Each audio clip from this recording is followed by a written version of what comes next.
Hello love, welcome back to my channel. My name is Jennifer Laurel Keller. I'm an acrylic and mixed media artist and instructor, but what I really do is help people connect to their soul through nature and art. In today's video, I want to talk about blending. I had a question from a viewer who was wondering, how do I blend acrylic paint?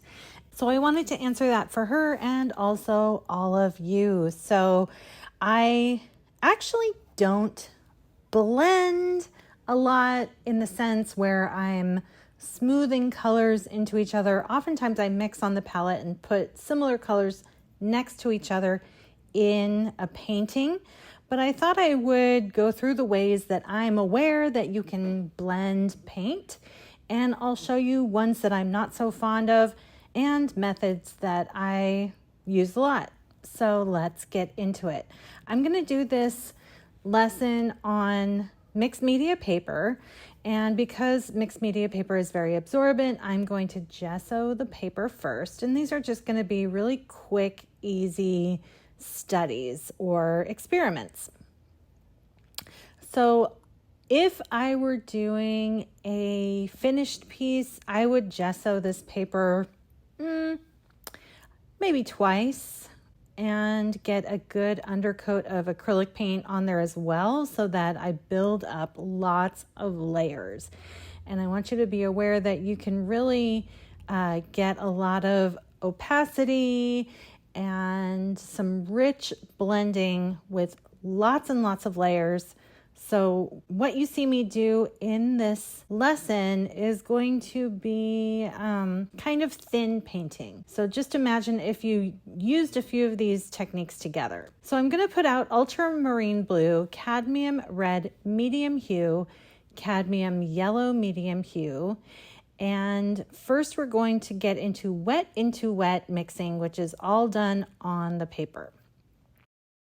So I'm tapping into this red paint right now. Let's go horizontally. And I'm going to paint myself a swatch of red and keep it wet. And put enough paint down so that it's kind of slick. And then I washed my brush and dried it. And next to it, I'm going to put some blue. And this is what most people do. They mix two colors that are wet next to each other on the canvas or the page.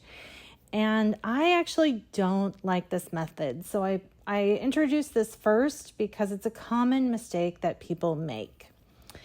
And the reason is you don't have a lot of control of your mix.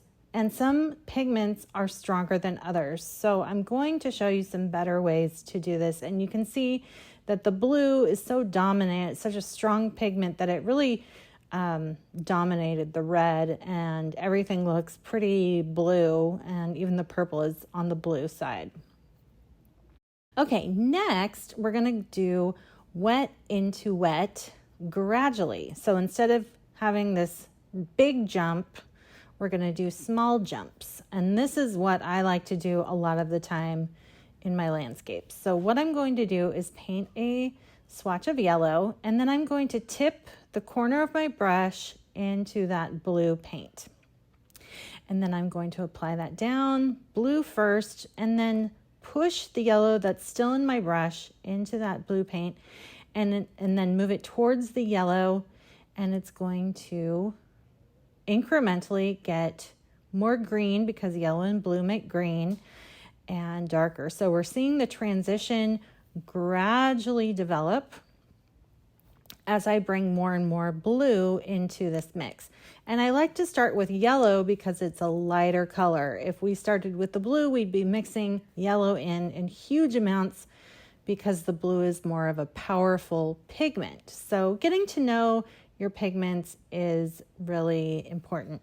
So my brush had two colors on it. I'm going to wash that now. Then once it's fully washed out, I'm going to go into the blue paint because I don't want any yellow paint on my brush for this final transition into the blue. So I've gone from yellow to blue makes green, And there you have it. Now this is just one layer. The more layers you do, the more opacity and the less brush strokes you're going to see. Okay, next we're gonna do wet into dry blending with acrylic medium. So I have my brush clean, and I'm going to tap into that yellow, and I am going to paint the whole swatch, the whole area that I'm going to do this blending with one color. And I'm starting with yellow. And I'm going to use matte medium, which I put into a squeeze bottle to make it easier to work with on my palette. And this will make the red paint more transparent. So I start with just red at the top, get a nice coverage there, and then I tap into the acrylic medium and bring it down and then back up. So as I do this, the red paint on my brush will dissipate and more of the acrylic medium will come through. Now the room was very dry when I was doing this, and I decided I had too much red in my brush, so I rinsed it, and the paint already started to set up. You can see it's starting to get slightly tacky there, and that's also because of the paper. If you were doing this on a canvas, it would be a lot more of, it would be better primed, and also the temperature in the air is very dry in here, but you can see I get a nice transition. Next, let's go dry into dry. This is when you have a color swatch, you paint it up and let it dry, just like I did on the last one. That one I let dry as well. So I dried it with a hair dryer off camera and washed my brush. Got my brush pretty dry, wiping it off on my rag there. And then I'm going to tap into the blue, and I even tap some away onto my palette. You don't want to go into this with too much paint on your brush. So now what I'm going to do is start the blue and move it down with a dry brush technique into the yellow. And you can see that the yellow, because the blue is somewhat transparent and my brush isn't very loaded, you can see the yellow coming through and it's starting to make green. And as the paint runs out, the brush really starts to drag. It's not flowing very much. There's a lot of drag on the bristles, and the paint breaks up a lot. And this has a lot more texture. This would be wonderful if you were painting grass or anything in nature that has more texture to it, like sand. It all depends on the contouring and how you use the brush, but this almost looks like sand dunes, right? So this is a way to get a nice gradient with a texture. Okay, next I want to talk about palette mixing. I use this technique a lot. And so let's just do a loose swatch of red. And we're going to transition this and blend it towards the blue. So I'm going to pick up a small amount of blue and a little bit more red there and just get a little bit of change. It's almost like a berry red instead of a red. And with each pass, I'm adding just a smidge more blue, very small, just a pinhead size of the blue into my red. And then I'll move down the canvas, blending on the edges where the colors overlap. Now you have to do this kind of quickly if you want the paint to blend on the canvas or the page, but you can also just apply areas of paint next to each other where they're close, and the viewer's eye will blend it itself. It will assume that these colors are close and that there is a gradation or a blend, a smooth transition from one color to the other. So even if you don't have a perfect blend like you would see if you had a gradient on a computer, People want to see the hand of the artist and that it's not perfect, and they understand that this is a transition from one color to the next. So once I'm down at the bottom, I'm going to wash my brush because for the final color, I don't want any red in my brush because it's going to be just blue and I don't want any red in it. So I'm just going to apply that down, and the paint is already starting to set up. You can see how transparent ultramarine blue is. As far as blues go, it's kind of a transparent color.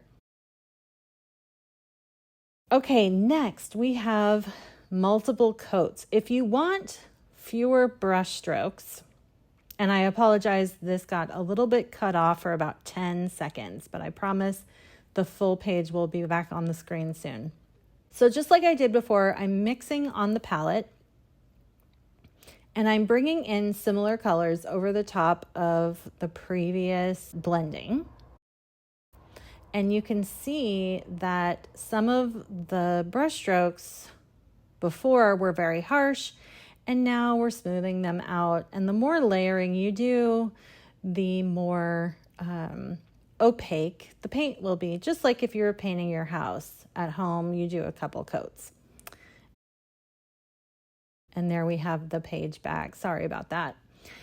And it also helps to know how transparent or opaque the colors come out of the bottle. So some paints are far more opaque naturally out of the bottle than others. So titanium white is pretty opaque, but cadmium yellow and ultramarine are not.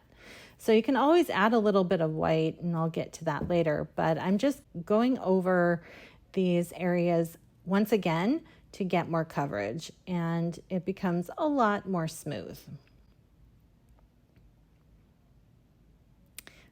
So there's the difference, and it's starting to set up pretty well. Okay, number 7, we're going to talk about 2 colors in one brush. So here I have a clean brush. I picked a little bit of a wider brush, and I'm going to tap one corner into this red like you see there, and then I'm going to flip it over and tap the other side into the blue. So they kind of meet in the middle. And then I'm just going to go side to side and then gently come up and then gently come down just about 1/4 inch, changing it up in the middle, and you see some blending. So that's fun. A lot of decorative painters do this on like furniture painting or folk art, so you can get some details with it too. Okay, this one we're going to mix half tones, and I'm going to add some white to it, show you how adding white to your colors can make them a little bit more opaque. So I'm going to start with a medium tone blue. And then I wash my brush, and I'm going to make up a light yellow by adding white and yellow together. So now these paints are becoming a little bit more opaque because I've added a more opaque pigment in the titanium white. Okay, so I mix the two together, and this is the halftone.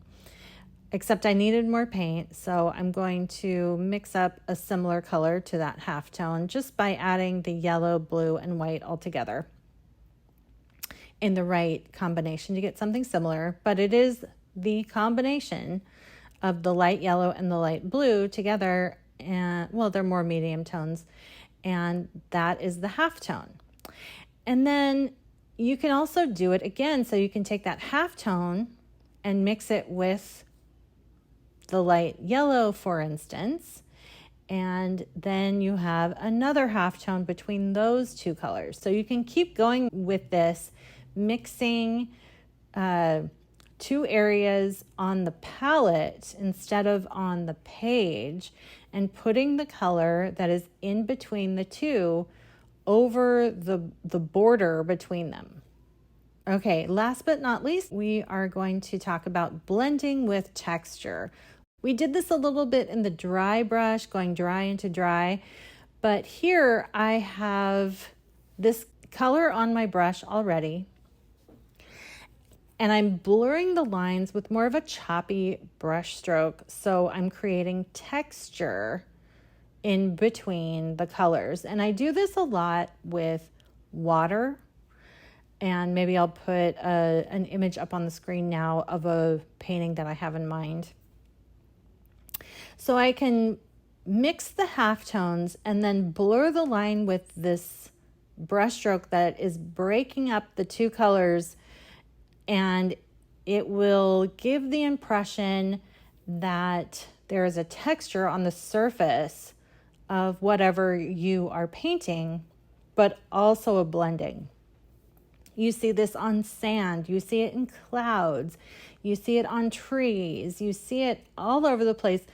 It just depends on what brush you use and what brush mark you use, but painting with texture is very, very common in landscape painting, and I use this method probably the most with my blending. But the more you layer and the more you experiment and do swatches and little studies, the more you're going to become comfortable with these techniques, and you can decide which ones you like more. Thank you so much for joining me. I have a new Skillshare class online, and it's called Take Flight with Mixed Media Abstract Painting. So after my little outro, I'm going to leave the information about that class because I'm super excited about it. If you're interested in abstract painting, stick around for that little ad after my sign off. So that's it for today. Thank you so much. If you enjoyed this video, please hit the thumbs up button. It's easy and oh so fast, and it will cost you nothing. And if you enjoy my channel and would like to help it grow, think of a friend who enjoys fine art and share it with them so I can spread the creative love and continue to make these videos. My paintings are in my online shop, and you'll find the link below. And if you'd like to make more art, I have classes by the dozens. They're all up on Skillshare with step-by-step instructions. So that's it for today. Thanks a million for watching. I'm sending you much love and wish you happy creating.